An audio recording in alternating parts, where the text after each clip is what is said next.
Hi hello welcome to my channel. ಬನ್ನಿ friend, ನಮ್ಮ ಬ್ಲಾಗನ್ನು ಸ್ಟಾರ್ಟ್ ಮಾಡೋಣ.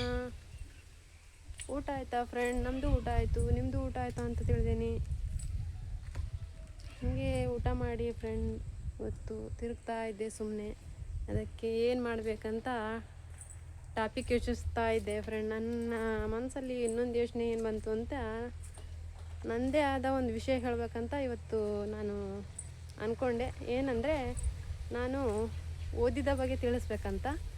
ಓದಿದ ಬಗ್ಗೆ ಅಂದರೆ, ನಾನು ಫ್ರೆಂಡ್ ಸಣ್ಣವಳಿದ್ದಾಗ ಬರೀ 7ನೇ ಕ್ಲಾಸ್ ಓದಿದ್ದು ಫ್ರೆಂಡ್. ನಾನು 7ನೇ ಕ್ಲಾಸ್ ಅಂದರೆ ಚಿಕ್ಕವಳಿದ್ದಾಗ ನಮ್ಮ ಮನೇಲಿ, ಅಂದರೆ ಗೊತ್ತಲ್ಲ, ಹಳ್ಳಿ ಕಡೆ ಬೇಗ ಶಾಲೆ ಬಿಡಿಸೋದು.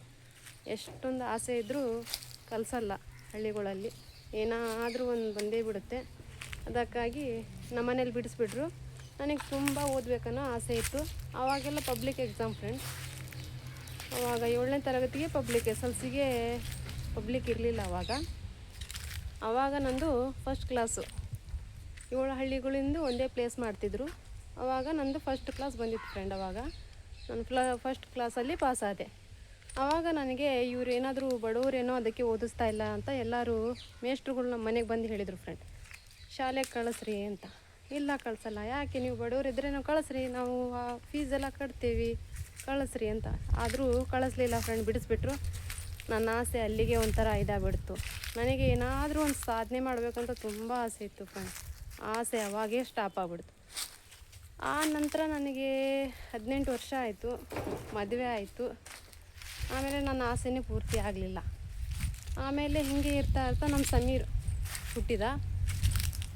ಆದರೂ ನನಗೆ ನನ್ನ ಆಸೆ ಹಾಗೆ ಮನಸ್ಸಲ್ಲಿ ಉಳ್ಕೊಬಿಡ್ತು ಫ್ರೆಂಡ್. ಆಮೇಲೆ ನಮ್ಮ ಮನೆಯವರು ಒಂದಿನ ಹೀಗೆ ಮನೇಲಿ ಏನೋ ಯೋಚನೆ ಮಾಡ್ತಾಳಂತ ನನಗೆ ಅಡುಗೆ ಕಲಿಸೋಕ್ಕೆ ನಮ್ಮ ಮನೆಯವ್ರು ಸೇರಿಸಿದ್ರು. ಇದೇ ಥರ ಮನೇಲಿ ಕುಂದಿರ್ತಾಳೆ ಇವಳು ಅಂತ ಸೇರಿಸಿದ್ರು ಫ್ರೆಂಡ್. ಆವಾಗ ನಾನು ಹೋಗ್ತಾ ನಮ್ಮ ಶಾಲೆಯಲ್ಲಿ ಒಬ್ಬರು ಸರ್, ಆ ಸರ್ ನನಗೆ, ನೀವು ಎಷ್ಟನೇ ಕ್ಲಾಸ್ ಓದಿದ್ದು? 7ನೇ ಕ್ಲಾಸು ಅಂತ ಬಂದಾಗ ಒಂದು ಪೇಪರಲ್ಲಿ ಅವರು ಓದಿದ್ರಂತೆ. ನಾನು ಹೇಳ್ತಾ ಇರ್ತಿದ್ದೆ, ನಾವು ಓದಬೇಕಂತ ಆಸೆ ಇತ್ತು, ನನಗೆ ಓದಬೇಕಂತ ಆಸೆ ಇತ್ತು ಅಂತ. ಆವಾಗ ಅವ್ರ ಮನಸ್ಸಿನಲ್ಲಿ ಇತ್ತೋ ಏನೋ, ಅದು ಅವರಿಗೊಂದಿನ ಪೇಪರಲ್ಲಿ ಓದಿದ್ದಾರೆ, ಡೈರೆಕ್ಟ್ ಎಕ್ಸಾಮ್ ಕಟ್ಟಿ 7ನೇ ಕ್ಲಾಸಿಂದ ಎಷ್ಟಾದರೂ ಓದ್ಬೋದು ಅಂತ. ಒಂದಿನ ಹಾಗೆ ವಿಷಯದಲ್ಲಿ ಬಂತು. ನಮ್ಮ ಸರ್ ನನಗೆ, ನೀವು ಯಾಕೆ ಡೈರೆಕ್ಟ್ ಕಟ್ಟು ಓದ್ಕೋಬಾರ್ದು ಅಂತ ಅಂದರು. ಹೆಂಗೆ ಓದ್ಬೇಕು ಸರ್ ನಾನು ಅಂತ ಅಂದೆ ಅವರಿಗೆ. ಅವರಂದರು ಆವಾಗ, ನೀವೆಲ್ಲಾದರೂ ಅಡ್ಮಿಷನ್ ಮಾಡಿಸ್ಕೊಂಡು ಮನೇಲಿ ಓದ್ಕೊಂಡು ಪಾಸ್ ಮಾಡ್ಕೊಳ್ರಿ ಅಂತ ಅಂದರು. ಆವಾಗ ನಾನು ಹೀಗೆ ಹೈಸ್ಕೂಲಿಗೆ ಹೋದೆ. ಸರ್ ನಾನು ಮುಂದೆ ಓದಬೇಕಂತ ಇದ್ದೀನಿ ಅಂದರು. ಅವರು SLC ಕಟ್ಬೋದು ಅಂದರು, ಏಜ್ ಮೇಲೆ SLC ಕಟ್ಬೋದು ಅಂದರು. ಆವಾಗ ನಾನು, ಓದಲಿಕ್ಕೆ ಪ್ರಾಬ್ಲಮ್ ಆಗುತ್ತಲ್ಲ ಸರ್ ಮನೆಯಲ್ಲಿ, ನಾನು 7ನೇ ಕ್ಲಾಸ್ ಓದ್ಬಿಟ್ಟಿದ್ದೀನಿ, ಈಗ ತುಂಬ ಬಿಗಿ ಅಂದರೆ ಮ್ಯಾಕ್ಸು, ಅದು ಹೆಂಗೆ ಬರುತ್ತೆ ಸರ್ ಅಂದರು. ನೋಡಿ, ನಿಮಗಾದರೆ ಕ್ಲಾಸ್ ಅಟೆಂಡ್ ಮಾಡ್ಕೊಳ್ರಿ, ಬೇಕಾದರೆ ನಮ್ಮದೇನು ಅಬ್ಜೆಕ್ಷನ್ ಇಲ್ಲ ಅಂತ ನನಗೆ ಹೈಸ್ಕೂಲ್ ಸರು ಹೇಳಿದ್ರು. ಅವರು ಹೆಲ್ಪ್ ಮಾಡಿದರು ನನಗೆ ನಮ್ಮೂರಲ್ಲೇ ಶಾಲೆಯಲ್ಲಿ. ಆವಾಗ ನಾನು ಏನು ಮಾಡಬೇಕು ಅಂತ ಹೈಸ್ಕೂಲಲ್ಲಿ ಕೇಳಿದೆ. ಆವಾಗ ಅವ್ರು ಅಂದರು, ನೀವು ಅಡ್ಮಿಷನ್ ನಮ್ಮಲ್ಲಿ ಮಾಡೋಕ್ಕಾಗಲ್ಲ, ಹೋಗಿ ದೊಡ್ಡ ಶಾಲೆಯಲ್ಲಿ ಮಾಡಬೇಕು ಅಂತ ಹೇಳಿದಾಗ, ನಾನು ಆನೋಟಿ ಜೂನಿಯರ್ ಕಾಲೇಜಿಗೆ ಹೋದೆ. ಅಲ್ಲಿ 1ರಿಂದ SLCವರೆಗೂ ಇದ್ದಾವೆ, ತುಂಬ ಮಕ್ಕಳಿದ್ದಾವೆ. ಆ ಸರಿಗೊಂದು ಗುರುರಾಜ್ ಸರ್ ಅಂತ ಅವರಿಗೆ ಹೋಗಿ ಇದು ಮಾಡಿದೆ. ಆವಾಗ ಅವ್ರು ಹೇಳಿದರು ನನಗೆ, ಬರುತ್ತೆ ಡೈರೆಕ್ಟಾಗಿ ಎಕ್ಸಾಮ್ ಇಲ್ಲಿ ಬರೆಯೋಂಗಿಲ್ಲ, ಶಿವಮೊಗ್ಗ ಹೋಗಿ ಎಕ್ಸಾಮ್ ಬರಿಬೇಕು ಅಂತ. ಆವಾಗ ಹೇಗೆ ಅಡ್ಮಿಷನ್ ಆಗಬೇಕು ಅಂದರೆ, ಅದು DD ಆಫೀಸಿಗೆ ಹೋಗಿ ನೀವು ಅಲ್ಲಿಂದ ಒಂದು ಅರ್ಜಿ ತಂದ್ರಿ, ನಾನು SLC ಈ ಥರ ಕಟ್ತೀನಿ ಅಂತ. ಅವಾಗ ನನಗೆ 30 ವರ್ಷ. ಆವಾಗ ಅಲ್ಲಿ ನನಗೆ ಅವರು ಎಲ್ಲ ಕೊಟ್ಟರು ಲೆಟ್ರು. ಆ ಲೆಟ್ರ್ ತಂದು ನಾನು ಆನೋಟಿ ಜೂನಿಯರ್ ಕಾಲೇಜ್ ಕೊಟ್ಟೆ. ಅವರು ಅಡ್ಮಿಷನ್ ಮಾಡ್ಕೊಂಡ್ರು. ಆವಾಗ ನನಗೆ ಎಕ್ಸಾಮ್ ಬರೆಯೋಕ್ಕೆ ಪರ್ಮಿಷನ್ ಸಿಕ್ತು. ಆವಾಗ ನನಗೆ ಓದಬೇಕಲ್ಲ ಎಕ್ಸಾಮ್ ಕಟ್ಟಲಿಕ್ಕೆ. ಆವಾಗ ಇಲ್ಲಿ ನಮ್ಮೂರಲ್ಲಿ ಹೈಸ್ಕೂಲ್ ಶಾಲೆ ಇತ್ತಲ್ಲ, ಅವ್ರು ಬಂದು ನೀವು ಕುಂದ್ರಬೋದು ಅಂತ. ನಾ ಅಡುಗೆ ಹೋಗ್ತಾಯಿದ್ದೆ. ಏನು ಮಾಡಬೇಕಂತ ತಿಳಿದಾಗ, ಆವಾಗ ನಮ್ಮ ಸರಿಗೆ ಬಂದು, ನಾ ಅಡುಗೆ ಮಾಡ್ತೇನಲ್ಲ ಆ ಸರಿಗೆ, ನಮ್ಮ ಸನಾವಲ್ಲ ಸರ್ ಅಂತ, ಅವ್ರ ಹತ್ರ ಬಂದು ಹೇಳಿದೆ. ಅವ್ರಂದರು, ನೀವು ಅಡುಗೆ ಮುಗಿಸ್ಕೊಂಡು ಮಧ್ಯಾಹ್ನ ಮೇಲೆ ಹೋಗಿ ಓದ್ಕೋಬೋದಲ್ಲ ಅಂದರು. ಆವಾಗ ನಾನು ಮತ್ತೆ ಹೈಸ್ಕೂಲಿಗೆ ಹೋದೆ. ಅಲ್ಲಿ ಹೋಗಿ ಕೇಳಿದೆ, ಸರ್ ನಾನು ಮಧ್ಯಾಹ್ನ ಮೇಲೆ ಶಾಲೆಗೆ ಬಂದು ಕುಂದ್ರಬೇಕಂತ ಮಾಡಿದ್ದೀನಿ, ಹೆಂಗೆ ಮಾಡಬೇಕು? ನಮ್ಮದೇನೋ ಅಬ್ಜೆಕ್ಷನ್ ಇಲ್ಲ, ಬಂದು ಓದ್ಕೊಳ್ರಿ, ನಿಮ್ಮದು ಅಷ್ಟು ಆಸೆ ಐತೆ ಅಂದ್ರೆ ಓದ್ಕೊಳ್ರಿ ಅಂದರು. ಆವಾಗ ನಾವು ಹೋಗಿ ಮಧ್ಯಾಹ್ನ ಮೇಲೆ ಇಲ್ಲಿಂದ ಶಾಲೆ ಅಡುಗೆ ಮುಗಿಸ್ಕೊಂಡು ಮಕ್ಕಳಿಗೆ ಊಟ ಮಾಡಿಸಿ 2:30 ಗಂಟೆಗೆ ಅಲ್ಲಿ ಹೋದೆ. 2:30ಯಿಂದ ನನಗೆ 4:30 5 ತನಕ SLC ಅಲ್ಲ, ನನಗೆ ಒಂದು 2-3 ಪೀರಿಯಡ್ ಸಿಗ್ತಾಯಿದ್ದು ದಿನ. ಆವಾಗ ನಾ ಮಧ್ಯಾಹ್ನ ಮೇಲೆ ಅಲ್ಲಿಂದ ಅಡುಗೆ ಮಾಡಿಬಿಟ್ಟು ಅಲ್ಲಿಂದ ಬಂದು ಅಲ್ಲಿಂದ 2:30 ಆದಮೇಲೆ ಅಲ್ಲಿಂದ ನಾನು ಇಲ್ಲಿ ಬಂದು ಮತ್ತೆ ಊಟ ಮಾಡಿ ಆಮೇಲೆ ಬುಕ್ಸ್ ತಗೊಂಡು ಇಲ್ಲಿಂದ 1 ಕಿಲೋಮೀಟ್ರ್ ದೂರ ಹೈಸ್ಕೂಲು, ಅಲ್ಲಿಗೆ ಶಾಲೆ ಹೋಗ್ತಿದ್ದೆ. ಅಲ್ಲಿ ಹೋಗಿ ಅವರೆಲ್ಲ ತುಂಬ ಇಂಟ್ರೆಸ್ಟಿಂದ ಪಾಠ ಮಾಡ್ತಾಯಿದ್ರು. ಅಂದರೆ ಅಲ್ಲಿ ಸಮಾಜ ಸರ್ ರಾಮಚಂದ್ರಪ್ಪ ಅಂತ, ಆಮೇಲೆ ಪಂಪಣ್ಣ ಸರು, ಆಮೇಲೆ ಪಿ ಸರ್ ಅಂತ ಒಬ್ಬರು, ಮತ್ತು ಕನ್ನಡ ಸರ್ ಅಂತ ಒಬ್ಬರಿದ್ದರು, ಅವ್ರ ಹೆಸರು ಅಷ್ಟು ದ್ಯಾಸಿಲ್ಲ. ಆಮೇಲೆ ಹಿಂದಿ ಟೀಚರ್ ಅಂತ ಅವರೊಬ್ಬರು. ಅವರಿಷ್ಟು ಜನ ನನಗೆ ಇಲ್ಲಿ ನಮ್ಮ ಶಾಲೆಯಲ್ಲಿ ಅಂದರೆ ಸನಾವಲ್ಲ ಸರ್, ಅಸ್ಮಾ ಟೀಚರ್ ಅಂತ, ಇಷ್ಟು ಜನ ತುಂಬ ಹೆಲ್ಪ್ ಮಾಡಿದ್ದಾರೆ ನನಗೆ ಓದಲಿಕ್ಕೆ. ಶಾಲೆಯಲ್ಲಿ ಈ ಥರ ನಾನು ಹುಮ್ಮಸ್ ಕೊಟ್ಟರೆ ಯಾರು ಕೂಡ ಅಷ್ಟು ಓದಲಿದ್ದರು ಇದ್ದರೂ ಕೂಡ ಓದ್ತಾರೆ, ಅಷ್ಟು ಹೆಲ್ಪ್ ಮಾಡಿದರು ನನಗೆ. ನಮ್ಮ ಶಾಲೆಯಲ್ಲೂ ಕೂಡ ನಮ್ಮ ಸರ್ ತುಂಬಾ ಹೆಲ್ಪ್ ಮಾಡಿಬಿಟ್ರು. ಯಾವುದೇ ಒಂದು ಕೆಲಸ ಇಲ್ಲ ನಮ್ಮದು ಅಂದರೆ ಒಂದು 5 ನಿಮಿಷನೂ ಇಟ್ಕೊಳ್ತಿದ್ರಲ್ಲ, ಹೋಗಿ ಅಂತ ಪಾಠ ಕೇಳಿ ನೀವು ಕಲ್ಕೊ ಹೋಗಿ ಅಂತ ಕಳಿಸ್ತಾಯಿದ್ರು.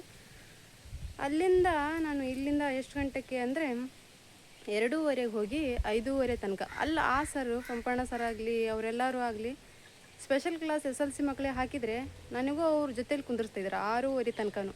ಅಲ್ಲಿಂದ ಪಾಠ ಎಲ್ಲ ಕೇಳ್ಕೊಂಡು ಏನೇ ಡೌಟ್ಸ್ ಇದ್ದರೂ ನನಗೆ ಕೇಳ್ರಿ ಅಂತ ಹೇಳ್ತಿದ್ರು. ನಾನು ಕೇಳ್ತಿದ್ದೆ, ಹಿಂಗೆ ಸರ್ ಅಂದರೆ ಅವರೆಲ್ಲ ಚಿಕ್ಕ ಮಕ್ಳಿಗೆ ಬಿಡಿಸಿ ಹೇಳಿದ ಹೇಳ್ತಿದ್ರು. ನನಗೂ ಒಂದು ವಿದ್ಯಾರ್ಥಿ ಥರನೇ ನನಗೂ ಅವ್ರು ನೋಡ್ಕೊಂಡ್ರು, ಎಲ್ಲ ಇದು ಮಾಡಿ ಕಲಿಸ್ತಿದ್ರು.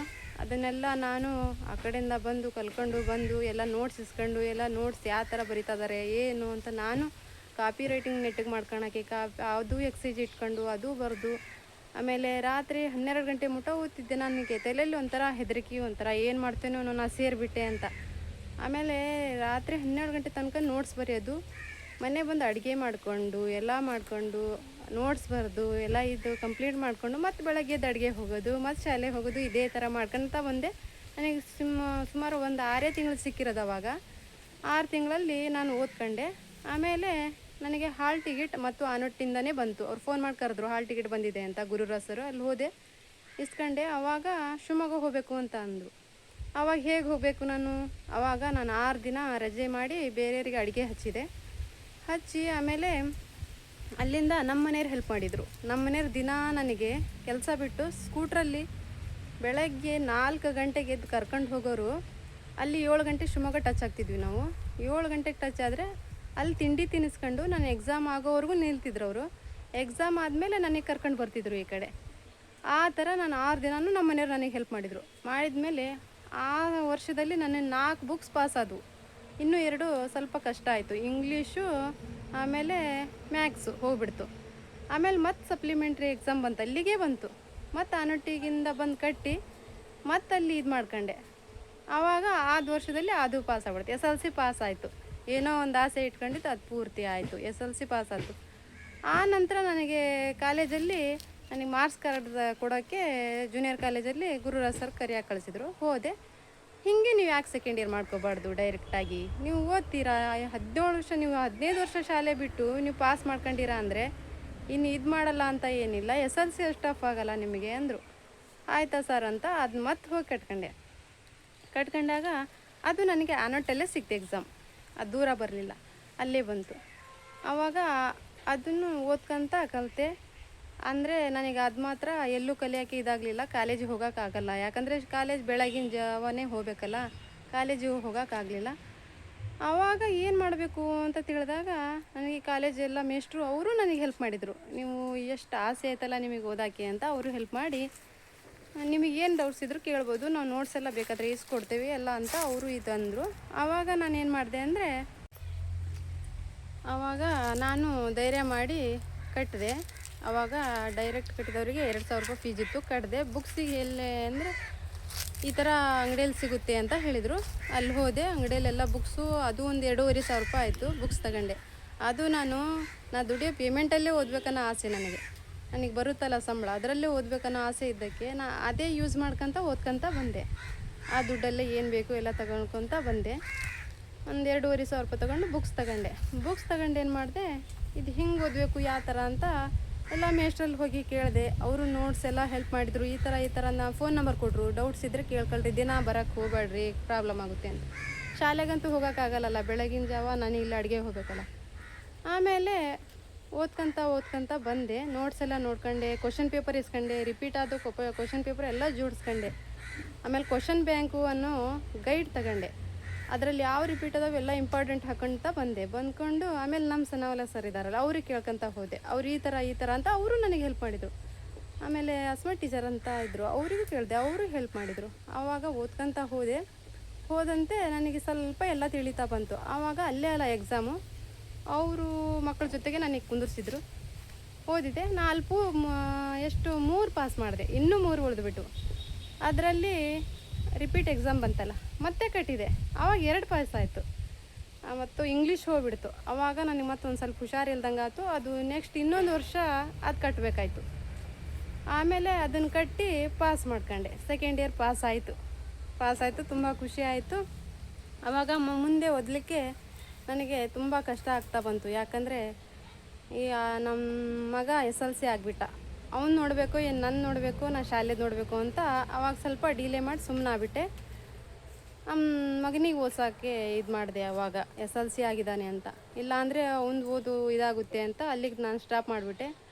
ಆವಾಗ ಬಿಟ್ಟುಬಿಟ್ಟೆ. ಸೆಕೆಂಡ್ ಇಯರ್ ಮಾಡ್ಕೊಂಡು ಬಿಟ್ಟೆ. ಮುಂದೆ ಏನಾದರೂ ಮಾಡಬೇಕಂದ್ರೆ ಈಗಿನ ಕಾಲದಲ್ಲಿ ಗೊತ್ತಲ್ಲ, ಪರ್ಸೆಂಟೇಜು ಅದು ಇದು ಅಂತ. ನಂದಾಗಿರೋದು 50%, ಹೀಗೆ 48 ಹಿಂಗಾಯಿತು 2. ಅದಕ್ಕೆ ಏನು ಕೆಲಸ ಅಷ್ಟು ಸಿಗೋದು ಕಷ್ಟ ಅಲ್ಲ. ಅದಕ್ಕೆ ಟಚ್ ಮಾಡೋಕ್ಕಂತೂ ಆಗಲ್ಲ. ಓದ್ಕೊಂಡೆ ಸ್ವಲ್ಪ. ಆದರೂ ನನ್ನ ಆಸೆ ಏನೋ, ನನ್ನ ಮನಸ್ಸಲ್ಲಿ ಏನಾದರೂ ಒಂದು ಜಾಬ್ ಮಾಡಬೇಕು ಅದು ಇದು ಅನ್ನೋದು. ಆದರೂ ನನ್ನ ಆಸೆ ಪೂರ್ತಿ ಆಗಲಿಲ್ಲ. ಆದರೂ ಫ್ರೆಂಡ್ಸ್ ಸುಮ್ಮನೆ ಕುಂತಿದ್ದೆ. ಮತ್ತೊಂದು ಹಾಡು ಹೇಳಬೇಕಂತ ನನಗೆ ಅನಿಸ್ತಾ. ಇದಕ್ಕೆ ವೀಕ್ಷಕರ ಜೊತೆ ನಾನು ಶೇರ್ ಮಾಡ್ಕೋಬೇಕಂತ ಮತ್ತೊಂದು ಹಾಡು ಹೇಳ್ತಾ ಇದ್ದೀನಿ. ಅದು KS ನರಸಿಂಹಸ್ವಾಮಿ ಅವರ ಸಾಹಿತಿ. ದೀಪವು ನಿನ್ನದೆ, ಗಾಳಿಯು ನಿನ್ನದೆ, ಆರದಿರಲಿ ಬೆಳಕು, ಕಡಲು ನಿನ್ನದೆ, ಹಡಗು ನಿನ್ನದೆ, ಮುಳಗದಿರಲಿ ಬದುಕು. ದೀಪವು ನಿನ್ನದೆ, ಗಾಳಿಯು ನಿನ್ನದೆ, ಆರದಿರಲಿ ಬೆಳಕು, ಬೆಟ್ಟವು ನಿನ್ನದೆ, ಬಯಲು ನಿನ್ನದೆ, ಹಬ್ಬಿನಗಲಿ ಪ್ರೀತಿ. ಬೆಟ್ಟವು ನಿನ್ನದೆ, ಬಯಲು ನಿನ್ನದೆ, ಹಬ್ಬಿನಗಲಿ ಪ್ರೀತಿ. ನೆರಳು ಬಿಸಿಲು ಎಲ್ಲೂ ನಿನ್ನದೆ, ನೆರಳು ಬಿಸಿಲು ಎಲ್ಲವೂ ನಿನ್ನದೆ, ಇರಲಿ ಕರೀತಿ. ದೀಪವು ನಿನ್ನದೆ, ಗಾಳಿಯು ನಿನ್ನದೆ, ಆರದಿರಲಿ ಬದುಕು,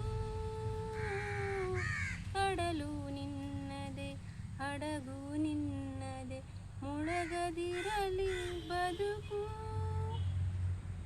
ಆಗೊಂದು ಸಿಡಿಲು, ಈಗೊಂದು ಮುಗಿಲು, ನಿನಗೆ ಅಲಂಕಾರ. ಆಗೊಂದು ಸಿಡಿಲು, ಈಗೊಂದು ಮುಗಿಲು, ನಿನಗೆ ಅಲಂಕಾರ. ಅಲ್ಲೊಂದು ಹಕ್ಕಿ, ಇಲ್ಲೊಂದು ಮುಗುಳು, ಅಲ್ಲೊಂದು ಹಕ್ಕಿ, ಇಲ್ಲೊಂದು ಮುಗುಳು, ನಿನಗೆ ನಮಸ್ಕಾರ. ದೀಪವು ನಿನ್ನದೆ, ಗಾಳಿಯು ನಿನ್ನದೆ, ಆರದಿರಲಿ ಬೆಳಕು. ದೀಪವು ನಿನ್ನದೆ, ಗಾಳಿಯು ನಿನ್ನದೆ, ಆರದಿರಲಿ ಬೆಳಕು.